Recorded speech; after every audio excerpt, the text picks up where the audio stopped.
இல்ல அது பண்ணையார் தனம்னு நான் வந்து சொல்ல மாட்டேன். நிச்சயமா அவர் மிகப்பெரிய ஒரு உச்ச நட்சத்திரம். மக்களுக்கு சேவை செய்யணும்னு சொல்லிட்டு வந்திருக்காரு. சில சிக்கல்கள் இருக்கு. இந்த சிக்கல்களை வந்து அவர் வந்து இந்த தடைகள்லாம் வந்து தகர்த்து அவர் வந்து உண்மையா மக்களோட நெருங்கணும். மக்களோட நெருங்காத வரைக்கும் நீங்க வந்து உங்களுக்கு எத்தனை அடுக்குகள் பாருங்க. முதல்ல உங்களுக்கு பாத்தீங்கன்னா, சார் நான் தெரியாம தான் கேட்கிறேன். எம்ஜிஆரை விட பெரிய தலைவர் யாராவது இங்க இருக்காங்களா? அவர் வந்து விஜய் நீங்க தான் சொல்றீங்க. விஜய் தான் அடுத்த எம்ஜிஆர்னு சொல்றீங்களே. நான் வந்து சொல்றேன். அதுல வந்து நான் வந்து மறுக்கவே இல்லை. நான் கேட்கிறேன். விஜய் அவர்களோட ஒப்பிட்டு சொல்றேன்.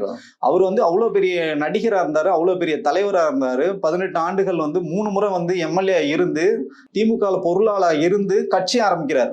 மக்களோட இயல்பா வந்து போவார். பொதுமக்களோட கை குலுக்குவார். பாட்டிகளை வந்து கட்டி பிடிச்சி முத்தம் கொடுப்பாரு.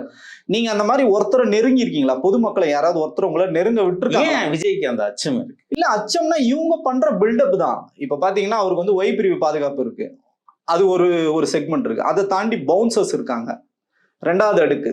3வது பாத்தீங்கன்னா தொண்டர் படை இருக்கு.